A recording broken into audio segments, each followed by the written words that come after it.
नमस्कार, आप देख रहे हैं बिग स्टोरी बिग डिबेट। आपके साथ मैं हूं स्वाति रायना। ममता राज में भागवत बैन। हम आपको बताएं कि मोहन भागवत का कार्यक्रम होने जा रहा था कोलकाता में, जिसको अब अनुमति नहीं दी गई है। कारण अलग बताया गया, आयोजकों ने वापस वो जमीन ले ली है। लेकिन सबसे बड़ा सवाल यही उठता है कि आखिरकार क्या ममता बनर्जी को मोहन भागवत से डर लगता है? पश्चिम बंगाल के सरकारी ऑडिटोरियम में 3 अक्टूबर को ये आरएसएस प्रमुख मोहन भागवत का कार्यक्रम होना था, लेकिन भागवत के कार्यक्रम की बुकिंग ही रद्द कर दी गई। यह आयोजन कोलकाता के महाजाति सदन में सिस्टर निवेदिता की 150वीं जयंती के मौके पर होने वाला था। ये भी बताएं कि जून में बुकिंग कर दी गई थी ऑडिटोरियम में, और पिछले हफ्ते आयोजकों को बताया गया कि उन्हें अपने समारोह के लिए पुलिस से इजाजत लेनी पड़ेगी। और जब आयोजकों ने कहा कि उन्होंने पुलिस को खबर कर दी, तब उनसे कहा गया कि हम मोहन भागवत का ये समारोह नहीं होने देंगे, क्योंकि उस दौरान ऑडिटोरियम की मरम्मत का काम होना है। क्या मायने इसके निकाले जाएं?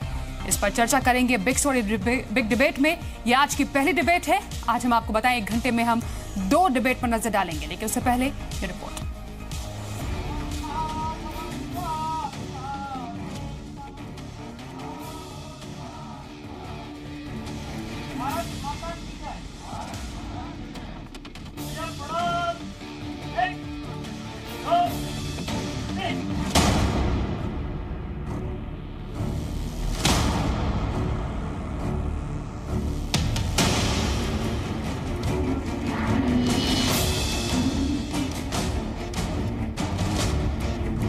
क्या ममता बनर्जी को मोहन भागवत से डर लगता है? पश्चिम बंगाल के एक सरकारी ऑडिटोरियम में 3 अक्टूबर को आरएसएस प्रमुख मोहन भागवत का कार्यक्रम होना था, लेकिन भागवत के कार्यक्रम की बुकिंग रद्द कर दी गई। ये आयोजन कोलकाता के महाजाति सदन में सिस्टर निवेदिता की 150वीं जयंती के मौके पर होने वाला था। जून में ऑडिटोरियम की बुकिंग की गई थी। पिछले हफ्ते आयोजकों को बताया गया कि उन्हें अपने समारोह के लिए पुलिस से इजाजत लेनी पड़ेगी, और जब आयोजकों ने कहा कि उन्होंने पुलिस को खबर दी है, तब उनसे ये कहा गया कि नहीं, हम मोहन भागवत का ये समारोह नहीं होने देंगे, क्योंकि उस दौरान ऑडिटोरियम की मरम्मत का काम होना है। भगिनी निवेदिता के सार्धशती के लिए कोई कार्यक्रम ऐसे तैयार किया गया था और परमिशन भी दिया गया, और उसके अनुसार पैसा भी जमा कर दिया गया, और कॉरपोरेशन का और टैक्स भी अभी हम लोग पे किया था। तो अभी पहले बताया गया पुलिस का परमिशन लेना पड़ेगा, फिर वो दूसरा तरीका अपनाया और ऐसे कहा गया है उसमें रिनोवेशन होने वाला है। सिस्टर निवेदिता स्वामी विवेकानंद की शिष्या थी और आजादी की लड़ाई में भी उनका खासा योगदान था।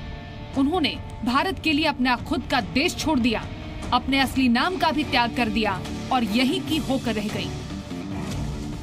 3 weeks back, one body has been constituted by the government of West Bengal, headed by one honorable minister. They decided not to give the hall for Sister Nivedita mission program.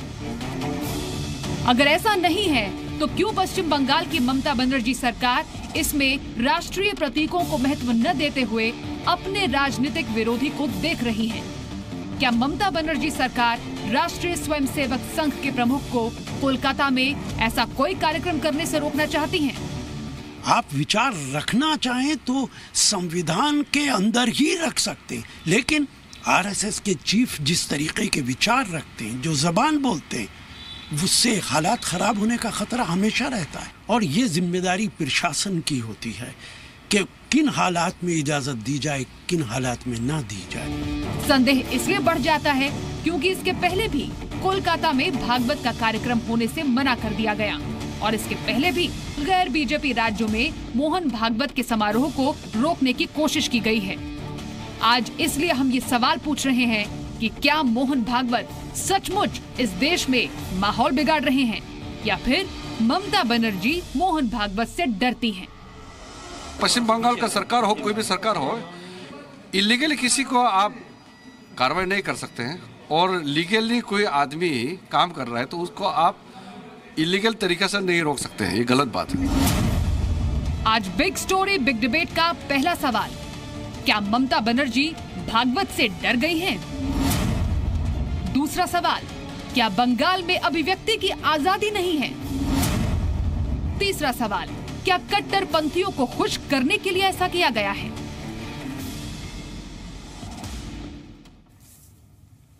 तो चलिए शुरू करते हैं आज के बिग स्टोरी बिग डिबेट। और इस वक्त हमारे साथ जो मेहमान हैं, आपसे परिचय करा दें। हमारे साथ बीजेपी से स्पोक्स पर्सन प्रेम शुक्ला हैं, हमारे साथ टीएमसी सपोर्टर सोमनाथ सिंघा रॉय हैं, इस पूरी चर्चा में शामिल हैं। हमारे साथ इस्लामिक स्कॉलर अतीक उर रहमान भी हैं। सबसे पहले सोमनाथ सिंघा रॉय जी, बुकिंग तो पहले ही हो गई थी इस आयोजन की, आखिरकार क्यों रद्द हो गए आयोजन? ये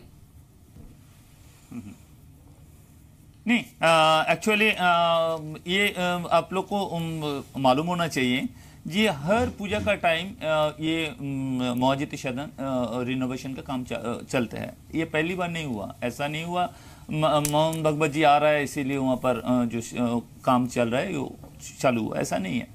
और ये बात भी ठीक है, वहाँ पर एक ऑटोनॉमस बॉडी है, ऐसा नहीं है पूरा स्टेट गवर्नमेंट भी उसको चलाते हैं। कैसे ये बंद करने का कारण दूसरा कोई कारण नहीं है, क्यों हम लोग को मालूम है मोहन भगवत जी एक दिन दो दिन कलकत्ता में आके एक आध मीटिंग करेंगे और ममता बनर्जी डर जाएंगे, ऐसा नहीं, कुछ नहीं। वहाँ पर एक्चुअली बीजेपी और जो निवेदिता ट्रस्ट, मेरा हिसाब से ये लोग को मालूम ही था वहाँ पर इनॉग्रेशन का काम चालू है, इसीलिए क्यों कलकत्ता में और बहुत सारे सदन है, बहुत सारे हॉल है, वहाँ पर भी ये लोग बुकिंग कर सकते हैं। उस सदन का ऊपर जो वहाँ पर सदन का ऊपर ऑब्जेक्शन है, लेकिन ऐसा नहीं है मोहन भगवत जी मीटिंग करेंगे उसका ऊपर कोई ऑब्जेक्शन है, ऐसा नहीं है। क्यों मोहन भगवत जी बंगाल में मीटिंग कर ही सकते हैं, लेकिन वो महाजती सदन में नहीं कर सकते। क्यों? वहां पर इनॉग्रेशन का काम रिनोवेशन का काम चालू है, वहां पर सबको मालूम है ये। तो पहले क्यों नहीं हुआ? जब इतने समय पहले ऑडिटोरियम बुक हो गया था, तो कार्यक्रम के कुछ समय पहले ये बात क्यों सामने आई कि रेनोवेशन? आरएसएस कोई बैंड ऑर्गेनाइजेशन है क्या? अक्टूबर है मैडम, मतलब माहौल खराब होने का डर लग रहा है क्या? अभी बहुत दिन 3 अक्टूबर मैडम, किसका? मोहन भगवत जी से मैं बता रहा हूँ, ममता बनर्जी के ऊपर इतना बार जानलेवा हमला हुआ, उसका पूरा शरीर में 60 से ज्यादा स्टिच का दाग है। किसी से नहीं डरते हैं। सबसे ज्यादा तो ये हिंदू मुस्लिम को भाग करने वाले जो बीजेपी और आरएसएस वाले हैं, इससे तो डरते ही नहीं। और एक बात है, आप किसका बात कर रहे हैं?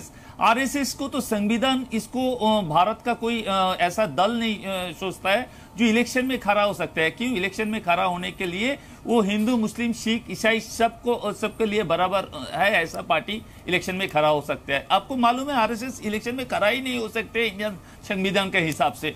तो ये जो पार्टी है ये तो कोई पॉलिटिकल पार्टी नहीं है, और ये आरएसएस का प्रोग्राम नहीं था। अगर आरएसएस का प्रोग्राम होता तो हमारा यहाँ पर त्रिपाठी जी जो राज्यपाल है वो इन्वाइट ही नहीं होता ये मीटिंग में, मेरा हिसाब से। आपने सही बोला, आरएसएस का कार्यक्रम नहीं था। ये कोलकाता में सिस्टर निवेदिता की 150वीं जयंती थी, जिन्होंने आजादी की लड़ाई में योगदान दिया था, और उस कार्यक्रम को रेनोवेशन के नाम पर रद्द कर दिया गया, जिसमें आरएसएस प्रमुख मोहन भागवत शामिल होने जा रहे थे। प्रेम शुक्ला जी, साफ होता है कि हाँ, मोहन भागवत जी को यहाँ पर बोलने नहीं दिया गया। फिलहाल उनका कार्यक्रम जो आयोजक है उन्होंने वापस ही ले लिया है वो ऑडिटोरियम। साफ लगता है कि जिसकी सरकार है उसी का स्पीकर है, उसी की विचारधारा चलेगी। नहीं, जिस तरह से ममता बनर्जी कर रही हैं, जैसे इन्होंने सिंगराय जी ने कहा कि ममता बनर्जी की शरीर पे बहुत सारे घाव हैं जो कम्युनिस्ट रिजिम के समय, साम्यवादियों की सरकार के समय पर बारंबार आक्रमण किए गए। इनको शायद ये भूल गए होंगे कि आखिरी बार जब नंदीग्राम वो गई थी और उन पर हमला हुआ था, तब उनको देखने के लिए भारतीय जनता पार्टी के तत्कालीन अध्यक्ष राजनाथ सिंह जी गए थे और उनके समर्थन में खड़ी हुई थी भारतीय जनता पार्टी। तब कांग्रेस उनके समर्थन में भी नहीं खड़ी हुई थी। जब भी कोई लोकतांत्रिक मूल्यों को कुचलने का प्रयास करता है, तब भारतीय जनता पार्टी उसके पक्ष में खड़ी होती रही है। ये भारतीय जनता पार्टी का इतिहास है। लेकिन ममता बनर्जी सरकार में आने के बाद उनका इतिहास क्या है? एक कार्टून बनाने वाले व्यक्ति को जो है उन्होंने उनके पर कार्टून बना दिया, उसको जेल भेज दिया। विश्व हिंदू परिषद की जो सभा आयोजित हुई तो उसको प्रतिबंधित किया, उसको कोलकाता हाईकोर्ट ने परमिशन दिया। भारतीय जनता पार्टी के राष्ट्रीय अध्यक्ष आदरणीय अमित शाह जी की सभा हुई, उसकी परमिशन डिनाई की गई, फिर कोलकाता हाईकोर्ट ने परमिशन दिया। पिछली बार पूजनीय मोहन राव भागवत जी की सभा आयोजित हुई, उसको परमिशन डिनाई किया, कोलकाता हाईकोर्ट से परमिशन मिला। फिर भगिनी निवेदिता का आज जो है जब कार्यक्रम, उनके 150वीं जयंती पर जब कार्यक्रम आयोजित किया जा रहा है भगिनी निवेदिता ट्रस्ट द्वारा, तब उस कार्यक्रम में पूजनीय सरसंघचालक जी जाने वाले हैं। सिर्फ इसकी खबर मिलते ही उस कार्यक्रम को पहले बुकिंग लेते समय ये उनको ध्यान में रहा होगा कि रिनोवेशन का कार्यक्रम चलना है कि नहीं चलना है, लेकिन चूंकि वहां पूजनीय भागवत जी जा रहे हैं इसलिए उस कार्यक्रम को परमिशन डिनाई कर दिया जाना। पहले ये पूछना कि पुलिस परमिशन है कि नहीं, जब कहा कि हम पुलिस को सूचना कर चुके हैं तो हॉल जो है उसको, चूंकि इनको पता है कि हॉल का कैंसिलेशन करने से जो है ये कोलकाता हाईकोर्ट में फिर ये नहीं तो दरवाजा खटखटाएंगे और फिर एक बार जो है इनको मुंह की खानी पड़ेगी। तो ये जो तरीका है ममता बनर्जी की, ये जो है बरकती को तो खूब बोलने की आजादी है, जो देश के खिलाफ बोल सकता है, देश की सीधी सीधी जो धाराएं उस पर बनती हैं वो लगने के बावजूद उस पर कोई कार्रवाई नहीं होती, और जो राष्ट्रवादी विचारधारा को रखे उसके खिलाफ जो है उसके कार्यक्रम ना होने देना, ये जो ममता बनर्जी का जो काम है, उन्होंने जो मुख्यमंत्री के रूप में शपथ ली है, संविधान की शपथ ली है, संविधान की शपथ लेते समय पहला कहा जाता है कि मैं किसी प्रकार का जो है किसी के प्रति जो है आग्रह या दुराग्रह से क्योंकि ये इस पर बयान दिखाना भी बेहद जरूरी हो जाता है कि ममता बनर्जी ने पहले भी क्या बयान। ठीक है प्रेम शुक्ला जी, राष्ट्रवादी का बात कर रहे हैं कौन? आरएसएस वाले ने। संविधान उनको राष्ट्रवादी सोचता ही नहीं है, संविधान उसको ये पावर नहीं दिया। कहां से संविधान पढ़ लिया ये सिंगराय, कहां से संविधान पढ़ लिया आपने? होता तो बकवास कर रहे हो, मेरे सवालों का जवाब दे दो ना। आपको भागवत पर अड़ंगा मारना क्यों? जनवरी 2017 में ही कोलकाता पुलिस ने मोहन भागवत की रैली की इजाजत नहीं दी थी, कलकत्ता हाईकोर्ट के आदेश से मोहन भागवत की रैली हो सकी थी, ऐसा मेंशन किया है उन्होंने। दिसंबर 2014 में भी कोलकाता में वीएचपी की रैली को पुलिस ने अनुमति नहीं दी थी। क्यों बार-बार हाईकोर्ट का मेंशन तो हम लोग भी, हाईकोर्ट का मेंशन भी तो हम लोग भी कर सकता हूँ। मौलाना बरकती पर कार्रवाई करने से आपके हाथ क्यों कांपते हैं? हरियाणा हाईकोर्ट ने क्या, कौन सा क्योंकि आपको वोट बैंक की राजनीति दिखती है, आप घटिया राजनीति करते हो। हर टाइम अगर सच होता तो हरियाणा एक धर्म विशेष के लोगों के चरण चाटने का जो आपका कार्यक्रम चल रहा है, उसका बारे में भी उनके मक्खन लगाने का जो कार्यक्रम चल रहा है, राष्ट्रद्रोही हाईकोर्ट जो राय दिया है वो देखने का बाद भी। ठीक है प्रेम शुक्ला जी और सिंघा जी, मोहन भगवत जी का अतीकुर रहमान को डिस्कशन में शामिल करेंगे। अतीकुर रहमान जी जिस तरीके से देखिए, कोई चुनावी रैली तो नहीं होने जा रही थी। एक मिनट प्रेम शुक्ला जी सोमनाथ जी, संविधान में देखिए अतीकुर रहमान जी से बात कर लेते हैं अब। देखिए ये कोई चुनावी रैली तो नहीं थी, ये एक जयंती थी ना, फिर आखिरकार इस तरीके का एक्शन क्यों? पहले भी ममता बनर्जी की सरकार की तरफ से ऐसे एक्शन देखने को मिल रहे हैं, हाईकोर्ट को भी दखल देनी पड़ी। आखिरकार ये राजनीति और धर्म का जो घालमेल है किस ओर धकेल रहा है हमें?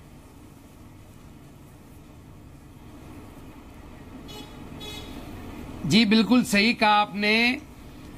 देखिए 19th सेंचुरी के ही पहले यूरोप के अंदर इतना धर्म का वो बढ़ गया था पॉलिटिक्स के अंदर कि यूरोप ने धर्म को पॉलिटिक्स से अलग किया, तब जाके तरक्की कर पाए। हम लोग आज भी उसी धर्म और पॉलिटिक्स के अंदर पड़े हुए हैं। ममता बनर्जी का जहां तक सवाल है, सारी दुनिया जानती है कि ममता बनर्जी अगर किसी चीज पे टिकती हैं तो वो कम्युनल पॉलिटिक्स पे ही टिकती हैं।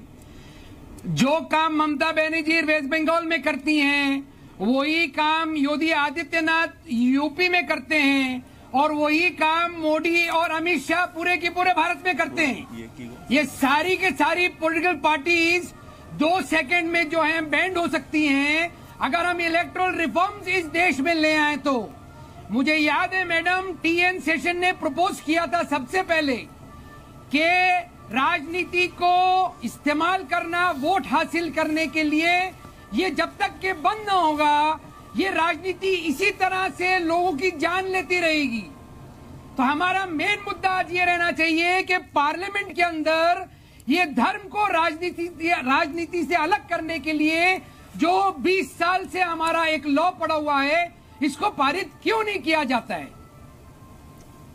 जवाब दीजिए सोमनाथ सिंह रॉय। वोट बैंक की पॉलिटिक्स यहां पर भी चल रही है, बंगाल का किला बचाने के लिए भागवत पर बैन बार बार। नहीं, जब रामन जी बोल रहा था मैं सुन रहा था, बात तो सही है। अक्टूबर 2014 राम रहीम बाबा को प्रणाम करने में जब पीएम मोदी ने सर झुकाया था, तभी हम लोग को मालूम पड़ गया धर्म कौन सा साइड में जाते हैं, कौन सा साइड में नहीं जाते हैं। तो हम लोग ने क्या देखा 2014 में मोदी जी ने बोल रहा है राम नहीम बाबा को मैं प्रणाम जनाता हूं, फिर भी आप देख रहा है राम नहीम बाबा। धर्म को तो साथ मिलाना नहीं चाहिए, नहीं तो ऐसा रेपिस्ट को, ऐसा जो धर्म का नाम से नहीं तो उन पर कार्रवाई हुई ना, ये लोगों को सोमनाथ जी उन पर कार्रवाई हुई ना। लेकिन यहाँ पर सवाल ये उठता है ना कि इलीगल कार्रवाई कैसे की जा सकती है? लीगल तरीके से अगर पूरे कार्यक्रम के लिए परमिशन लिया गया तो इस तरीके की कार्रवाई क्यों?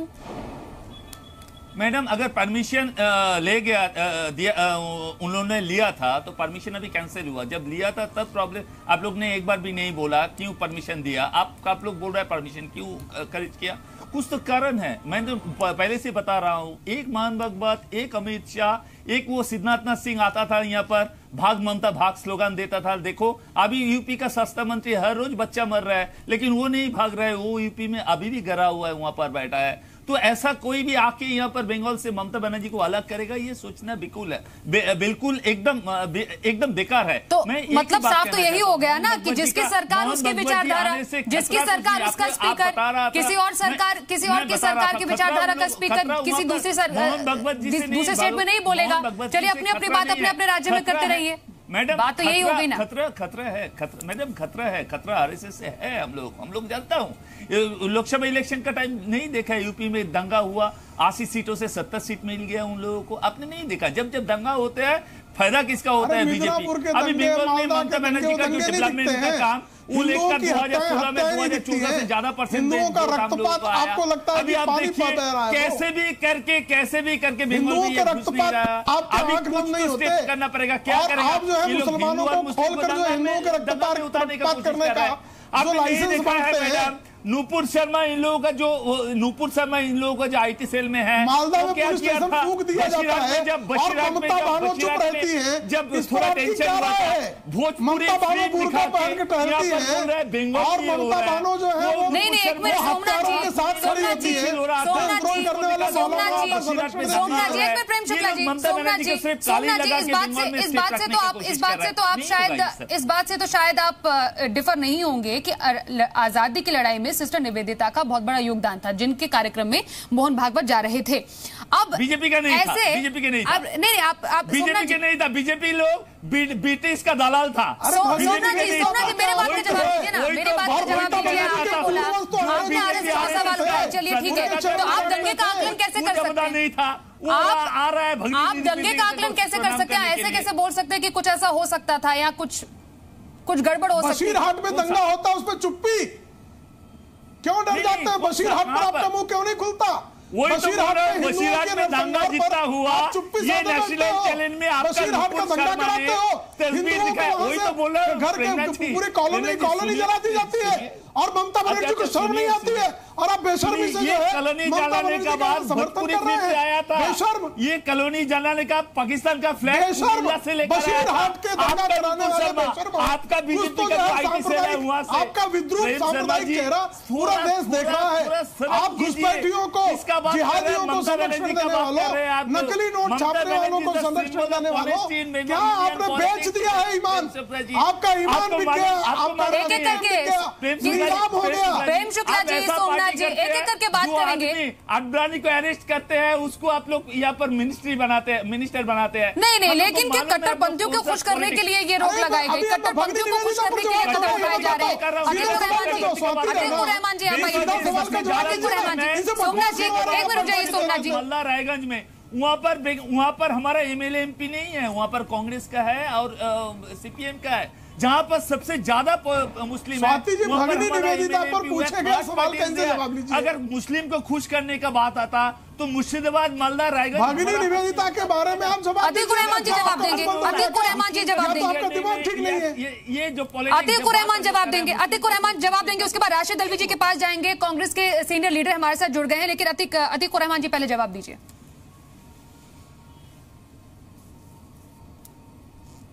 नहीं, मुझे कुछ समझ में नहीं आया मैडम, ये दोनों क्या बोल रहे, सब साथ में बोल रहे थे। आप दोहराइए, क्या जानना? कट्टरपंथियों को खुश करने के लिए भागवत पर रोक, इसलिए हम कहते हैं डिबेट में एक एक करके अगर जवाब देंगे तभी दर्शकों को भी समझ आएगा। जवाब दीजिए अतीकुर रहमान। कट्टरपंथियों को खुश करने के लिए क्या भागवत पर रोक लगाई गई, ऐसे कदम लिए गए? ठीक है, जी जी जी जी देखिए, ये मैंने वही कहा कि दोनों तरफ जो है ना, ये तू मैं, ये टिट फॉर टेट, ये पूरी की पूरी भारत की राजनीति को जो है ना इतना गंदा कर दिया इन लोगों ने, सिर्फ और सिर्फ सत्ता में आने के लिए। चाहे वो भाजपा हो, चाहे वो तृणमूल कांग्रेस हो, चाहे वो कांग्रेस ही क्यों ना हो, इन लोगों ने हमेशा से आप वोट बैंक पॉलिटिक्स की है, अपीजमेंट की है, तो सिर्फ और सिर्फ लीडर्स की है। इंडिया में मैंने बीजेपी के बड़े से बड़े लीडर्स को जब पूछा, आपकी बारी आए जब भी आप बोलिए जनाब। नहीं, आप एक पार्टी बनाइए ना जो पूरा कांग्रेस नहीं होगा, बीजेपी नहीं होगा, तृणमूल नहीं होगा, सिर्फ आपका पार्टी होगा। जवाब देने दीजिए सोमनाथ जी उन्हें, सोमनाथ जी जवाब देने दीजिए। अरे हम हमारी ये हिंदुस्तानी पार्टी है, हमारी अरे हिंदुस्तानी पार्टी कांग्रेस, बीजेपी, तृणमूल सब रिकॉग्नाइज, संविधान में रिकॉग्नाइज पार्टी है, संविधान में रिकॉग्नाइज पार्टी है, ये सब रिकॉग्नाइज पार्टी है। आप ऐसे नहीं कह सकते हैं कांग्रेस खराब, बीजेपी खराब, तृणमूल खराब, सब खराब। से बात ही अकेला आदमी है जो सच्चा है। वही लोग आपको नरक पॉलिटिक्स का जगह होते हैं, लेकिन आप लोग जैसे आदमी। ठीक है अतिकुर रहमान जी और सोमनाथ जी, ठीक है। राशिद अलवी जी हमारे साथ जुड़ गए हैं, राशिद अलवी जी से बात करेंगे। राशिद अलवी जी, ठीक है अतिकुर रहमान जी, ठीक है, आपने अपनी बात कही यहाँ पर। राशिद अलवी जी, ममता ने मना किया या फिर दबाव में आयोजकों ने ये जमीन वापस ली और ये कार्यक्रम नहीं होने दे रहे हैं। क्या वाकई मोहन भागवत देश का माहौल खराब कर रहे हैं जैसा कि कहा जा रहा है? मतलब यहाँ पर कोलकाता से पहले केरल में भी यहाँ पर उनका कार्यक्रम नहीं होने दिया गया। इन आरोपों के पीछे आपकी क्या दलील है? देखिए, मैं एक चैनल पे पहले भी कह चुका हूँ, मेरी ही पॉलिटिकल लाइफ में कम से कम 50 बार ऐसा हुआ होगा कि पुलिस ने परमिशन नहीं दी पब्लिक मीटिंग करने की, सरकार ने परमिशन नहीं दी। उत्तर प्रदेश के अंदर अवैसी कितनी बार जाना चाहते थे, उत्तर प्रदेश की सरकार ने इजाज़त नहीं दी उन्हें पब्लिक मीटिंग करने की, कभी मुद्दा नहीं बना। आरएसएस के चीफ अगर कहीं जा रहे हैं, मुझे नहीं मालूम किन कारणों से, किन वजूहात से उन्हें इजाज़त नहीं मिली, लेकिन ये मुद्दा नहीं बनाया जा सकता। प्रशासन की जिम्मेदारी है कानूनी व्यवस्था को बनाए रखने की। आपने देखा हरियाणा के अंदर ऐसा नहीं हुआ, हालात बिगड़ गए। अगर हरियाणा सरकार प्रिकॉशनरी स्टेप ले लेती तो इतने लोग नहीं मारे जाते। आप भी उसे क्रिटिसाइज कर रही हैं, हम भी कर रहे हैं। तो अगर वो वहाँ पे गए और परमिशन मांग रहे थे पब्लिक मीटिंग की या जो भी कुछ था, अगर उसकी इजाज़त नहीं मिली तो ये कोई मुद्दा नहीं है। राशिद जी यहाँ पर तो कोई कारण ही नहीं बताया जा रहा ना। बोला कि ठीक है वहां पर मरम्मत होनी थी, रेनोवेशन होनी थी, जब पहले से ही बुकिंग कर दी गई थी। कारण तो ये नहीं बताया जा रहा ना, कारण तो रेनोवेशन की बात यहाँ पर कही जा रही है। ये कैसा कारण? चलिए मैं आप ही की बात माने लेता हूँ कि बगैर कारण के रद्द कर दिया गया, ऐसा नहीं करना चाहिए था। हाई कोर्ट चले जाएं अगर ऐसा है तो। ये मुद्दा कहाँ से बन गया? लेकिन परेशानी क्या है कि इस देश के अंदर मीडिया भी ये करने लगा है कि कैसा माहौल बनाना है।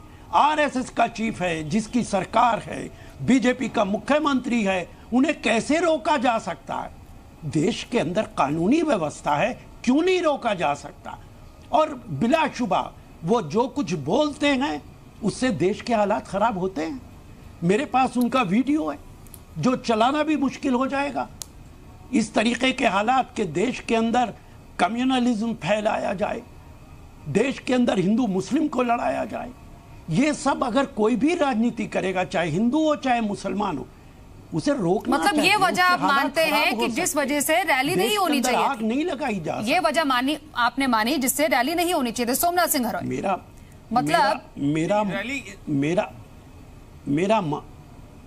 सोमनाथ सिंह हरौई, मतलब ये वजह मानी जाए कि ठीक है वहां पर माहौल बिगड़ सकते थे इसलिए नहीं, ये आकलन कौन करेगा?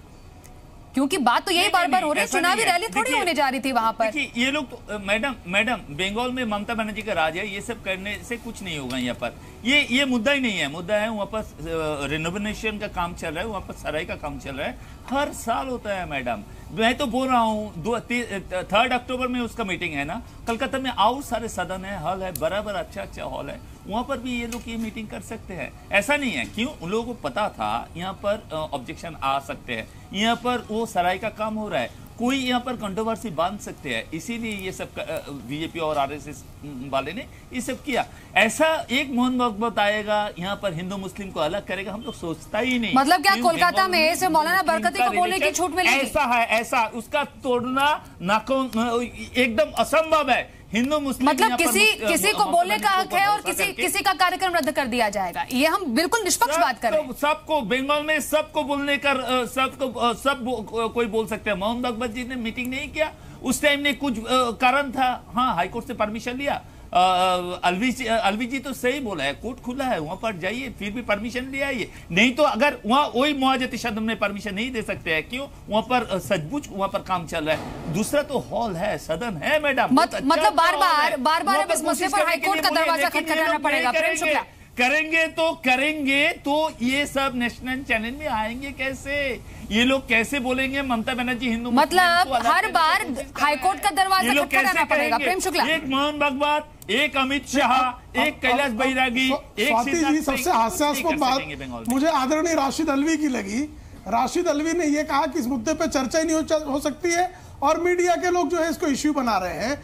यही जब मंदसौर जल रहा था और राहुल गांधी को प्रशासन ने परमिशन नहीं दिया तो छाती पीट रहे थे कांग्रेस के लोग।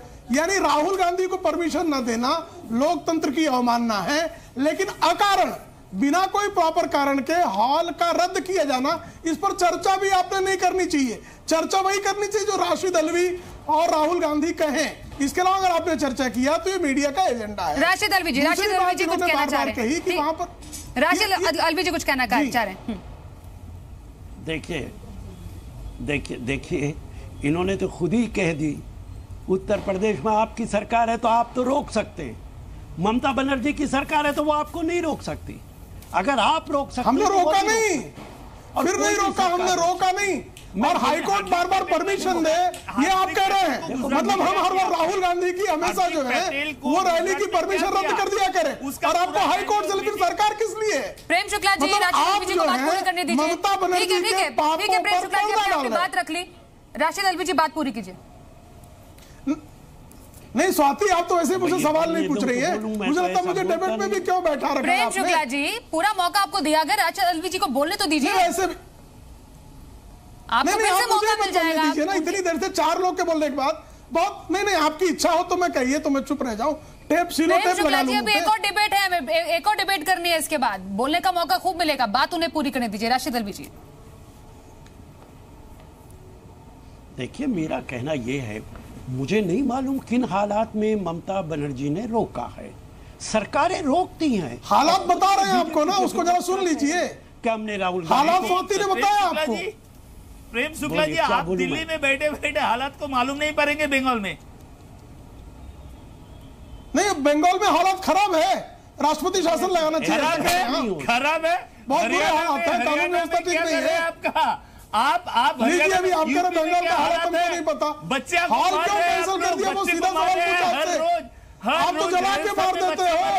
बंगाल में हालत खराब है, हंसाइए मत प्रेम शुक्ला जी, इतना अन्ना मत होइए। आप भी कह रहे ना बंगाल का हालत खराब है, हालत खराब है, मालदा हालत खराब है, मिदनापुर हालत खराब है, कोलकाता आप सभा नहीं करने दे रहे हो, क्या कर रहे हैं? फिर क्यों सरकार चला रहे हैं? रोहिंग्या मुसलमानों के लिए चला रहे हैं, घुसपैठियों के लिए चला रहे हैं, जमीयत इस्लामी को संरक्षण देने के लिए चला रहे, हुजी को समर्थन देने के लिए चला रहे। 3 अक्टूबर को कोलकाता में सिस्टर निवेदिता की जयंती का जो कार्यक्रम था, अब मोहन भागवत का एक कार्यक्रम नहीं रद्द होगा, ऐसा कहा जा रहा है, जो खुद टीएमसी सपोर्टर सोमनाथ सिंह रॉय कह रहे हैं। रेनोवेशन की वजह से ये कार्यक्रम नहीं करने दिया जा रहा, इसलिए जैसा केरल में हमने देखा वहां पर भी कार्यक्रम रद्द हुए, इसके पहले भी कोलकाता में कार्यक्रम रद्द हुए थे, हाईकोर्ट का दरवाजा खटखटाना पड़ा था। अब इस पूरे डेवलपमेंट से हम क्या समझे? फिलहाल इस डिबेट में बस इतना ही।